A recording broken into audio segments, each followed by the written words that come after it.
Yes. Now we are going to discuss about the conceptual definition and operational definition. मैं terminology जब मैंने बताई थी आपको, तब मैंने इसको ब्रीफ में आपको मैंने इसको डिस्कस किया था कि कंसेप्चुअल डेफिनेशन क्या होती है और ऑपरेशनल डेफिनेशन क्या होती है. कोई मुझे बता पाएगा आप में से कि क्या बताया था मैंने उस टाइम थोड़ा बहुत? कोई एनीवन? इसके बाद तो शायद आप देखते नहीं है रिसर्च को वापस कभी, है ना? वो क्या जब क्वेश्चंस आएंगे कभी फ्यूचर में सपोज, तब देखें. और कोई? मैंने बताया था क्यों टर्मिनोलॉजी में मैंने डिफरेंस. यस, बैठ के बताएं.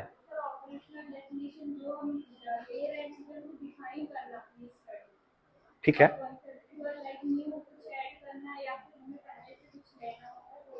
ओके. और कोई बता पाएगा? मैं दो डेफिनेशन को यहां पे आपको डिस्क्राइब करते हुए चलूंगा विद एग्जांपल, तो आपको समझ में आएगा. दो टर्मिनोलॉजी में यूज कर रहा हूं यहां पे. One is the conceptual definition, ध्यान से सुनिएगा भैया, है ना. Second one is the operational definition. ठीक है. जनरली हम जो रिसर्च स्टडी के अंदर जो इंक्लूड करते हैं वो ऑपरेशनल डेफिनेशन लिखते हैं. क्या कंसेप्चुअल डेफिनेशन को मैं एक सिंपल लैंग्वेज में अगर मैं आपसे बात करूं तो कंसेप्चुअल डेफिनेशन का मतलब क्या है कि एक्चुअल डेफिनेशन जो आपकी जनरली बुक्स में या कहीं से दी हुई डेफिनेशन है उसको आपने यूज किया. ठीक है. एक होती है ऑपरेशनल डेफिनेशन. ठीक है. ऑपरेशनल डेफिनेशन का मतलब क्या है, मैं अभी एग्जांपल समझाऊंगा, आप समझ में आएगा. क्लियर? कि जो भी आपने डेफिनेशन दी है उसको मेजरेबल फॉर्म के अंदर, क्योंकि हम जो रिसर्च स्टडी करते हैं, ठीक है, उसको पूरा मेजर करना है. मैं एग्जांपल देता हूं. मैंने उस टाइम एग्जांपल दिया था डायरिया का. ठीक है. डायरिया का एग्जांपल दिया. तो डायरिया की आपने अगर बुक में कोई डेफिनेशन देखी होगी कि डायरिया का मतलब क्या है, लूज स्टूल है जनरली, ठीक है, या वाटरी स्टूल है, या frequency of passing the stool है इज हाई. आप इस तरीके से डिफाइन कर दिया कि frequency of the stool is high. आपने इतना सा लिख दिया. ये आपकी जनरली बुक्स के अंदर लिखी हुई डेफिनेशन है. दैट इज योर डायरिया की डेफिनेशन. कहानी समझ में आ रही है? ठीक है. लेकिन आपने लिखा कि फ्रीक्वेंसी हाई होती है स्टूल पास आउट होने की, उसको डायरिया कहते हैं. लेकिन आप अगर डायरिया के ऊपर स्टडी कर रहे हैं आपके पेशेंट में, ठीक है, तो आपको जो सैंपल्स लेने वो डायरिया वाले पेशेंट को लेना है. अगर डायरिया वाले पेशेंट पे स्टडी करना चाह रहे हैं किसी भी चीज पे, तो आपको जो डायरिया के पेशेंट है उन्हीं को सैंपल में लेना है, इंक्लूड करना है स्टडी के अंदर. लेकिन आप उनको किस बेसिस पे इंक्लूड करेंगे कि भैया इसको मैं डायरिया कंसीडर कर रहा हूं. आप उसको लिखा आपने suppose more than 3 times per day अगर स्टूल पास आउट हो रहा है.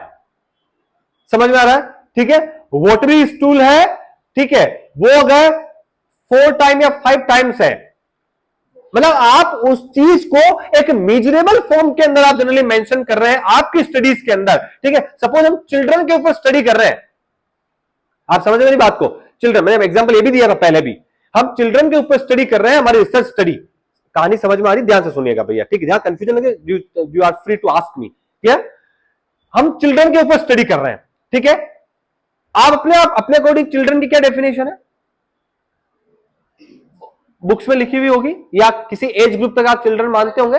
कहीं पे 40, किसी बुक में ओपी गाई कोई 14 ईयर्स मानता होगा. ठीक है. किसी पारुल दत्ता की बुक में आप देखते होंगे कहीं 16 ईयर होगा, कहीं 18 ईयर्स आपके स्टडी होगा. समझ में आ रही है? चिल्ड्रन आपने वर्ड यूज किया और आपकी बुक की वो अभी कंसेप्चुअल डेफिनेशन है चिल्ड्रन की, जहां भी लिखी हुई है बुक्स के अंदर, और डिफरेंट बुक्स के अंदर आपने अलग अलग लिखी हुई है. मैं जो स्टडी कर रहा हूं वो मैं चिल्ड्रन के ऊपर स्टडी कर रहा हूं. मेरी पॉपुलेशन क्या है? चिल्ड्रन है. समझ में आ रहा है? लेकिन मैं मेरी स्टडी के अंदर चिल्ड्रन जो है वो किस एज ग्रुप के लिए आऊं. मैं सपोज मुझे चाहिए ओनली कि मोर देन एज जो है 5 ईयर, ठीक है, और लेस देन 14 ईयर, मुझे वही चाहिए.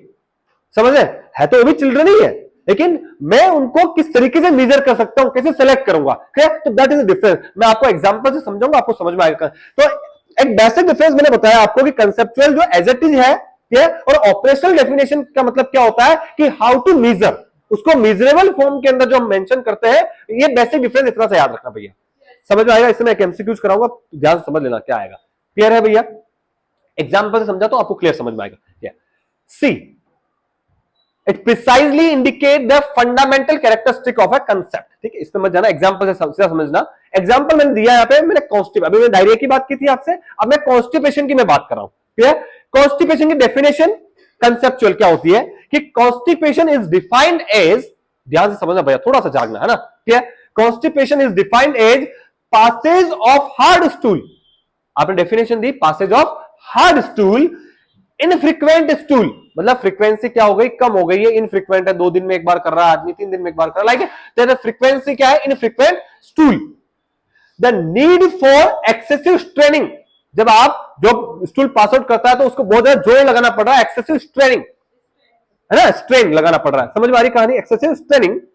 ए sense of incomplete bowel evacuation, उसको ऐसा लग रहा है कि कंप्लीटली बाउल इवैक्यूएशन नहीं हुआ, इनकम्प्लीट हुआ है, कुछ बचा हुआ है, कंप्लीटली बाउल एम्प्टी नहीं हुआ है, कॉन्स्टिपेशन की बात करूं, डायरिया की नहीं, क्या, and excessive time spent on the toilet, excessive time spend कर रहा है टॉयलेट के अंदर बैठा हुआ है ना, क्योंकि वो हार्ड स्टूल है, स्टूल पास आउट अच्छे से नहीं हो पा रहा है। डेफिनेशन समझ में आ रही है आपको, ठीक है। और अनसक्सेसफुल डेफिकेशन मतलब सक्सेसफुल डेफिकेशन नहीं हो पा रहा है। This is the definition given, conceptual definition as it is जो है बुक्स में भी आपको मिल सकती है, कहीं से भी आपको मिल सकती है, समझ में आई कहानी, ठीक है।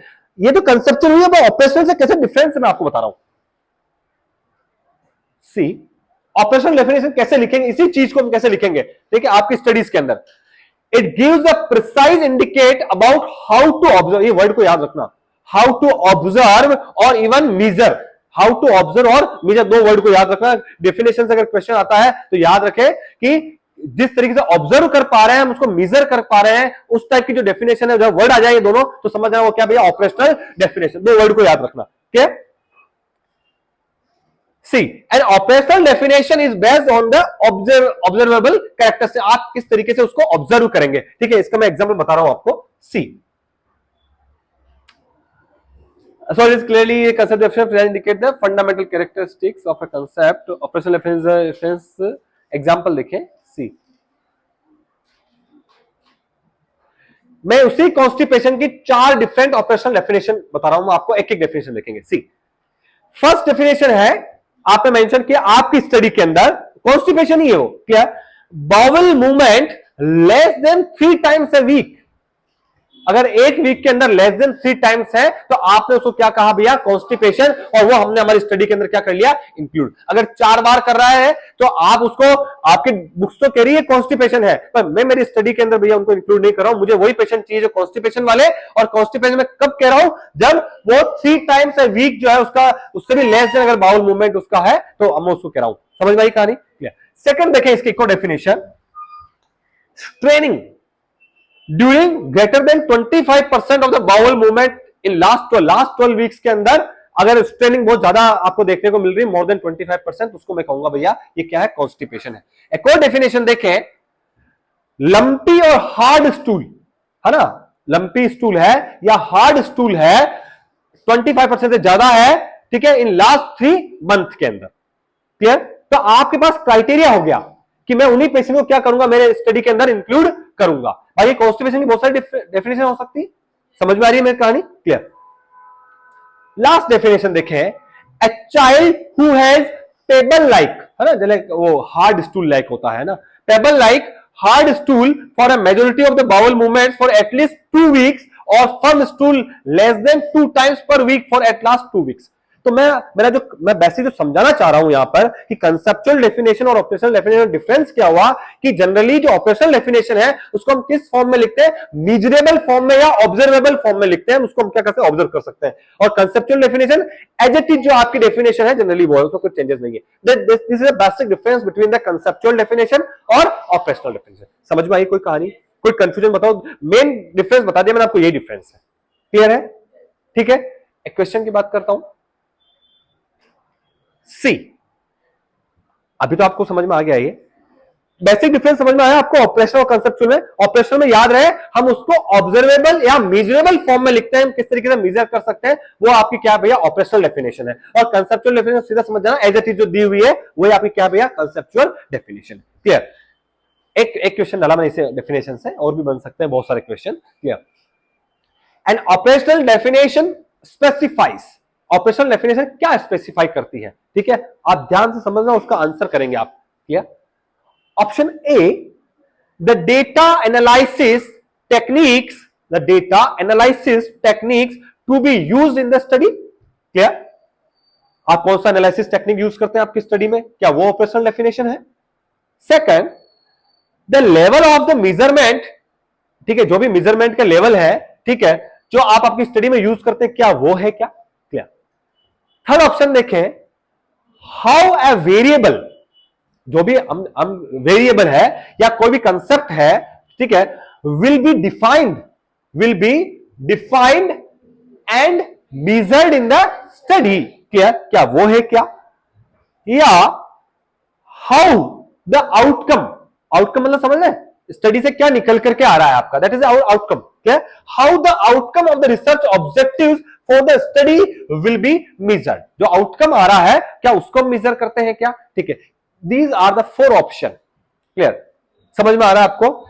तो इसलिए मैंने कहा कि जो मैं आपको एक्सप्लेन कर रहा हूं वो इस तरीके से लिखा हुआ नहीं आएगा, सेंटेंस में आएगा, तो आपको समझना पड़ेगा उसको। अब आप देखें इसको ध्यान से पढ़ो, और क्या ऑप्शन हो सकता है इसका। चलो, ए वाले कितने लोग हैं, बी वाले कितने लोग हैं, सी वाले कितने लोग हैं, और डी वाले कितने लोग हैं? चलो मैं इसको क्लियर करते हुए चलता हूं आपको, ठीक है, मैं आज से बताता हूं आपको। मैंने आपको ऑपरेशनल डेफिनेशन और कंसेप्चुअल डेफिनेशन डिफरेंस बताया था आपको। कंसेप्चुअल जो एडजेक्टिव है, और जो ऑपरेशनल का मतलब क्या है, जिसको आप मेजर कर पा रहे हैं या ऑब्जर्व कर पा रहे हैं। ठीक है, क्लियर। पहला ऑप्शन था कि दैट डेटा एनालिसिस टेक्निक, ठीक है, तो डेटा को कैसे एनालिसिस करते हैं वो तो टेक्निक अपनी ऑपरेशनल डेफिनेशन है ही नहीं, है ना। एनालिसिस की टेक्निक तो अपन बाद में पढ़ेंगे, किस चाहिए, Z test, parametric test, non parametric test बाद में पढ़ेंगे। Clear. The level of the measurement to be use, किस लेवल पे मेजर करते हैं, जनरली वो उसको ऊपर नहीं लिखते, लेवल से कोई लेना देना नहीं है, ठीक है, वो उसकी मेजरेबल फॉर्म में लिखते हैं। क्लियर। और हम जनरली किसको मेजर करते हैं, आपके वेरिएबल्स को करते हैं। बहुत बार रिसर्च पॉपुलेशन को भी लिखते हैं वो, लेकिन जनरली क्या है, जो वेरिएबल्स होते हैं उसको मेजरेबल फॉर्म में लिखते हैं। सी ऑप्शन क्या है, हाउ ए वेरिएबल और कंसेप्ट जो भी दिया हुआ है क्या, विल बी डिफाइंड, उसको डेफिनेशन मतलब क्या है, डिफाइन करना। Clear, and measured in the study. Clear. Last one is how the outcome of the research objective for the study will be measured, जो आउटकम निकल करके आएगा वो तो रिजल्ट है आपका, उसका एक तरह से रिजल्ट पहले लिखते भी नहीं है उसके अंदर, तो इसका आंसर क्या हुआ generally, see. How a variable और concept will be defined and measured in the study. समझ में आई कहानी? क्लियर। अब मैं बात करता हूं,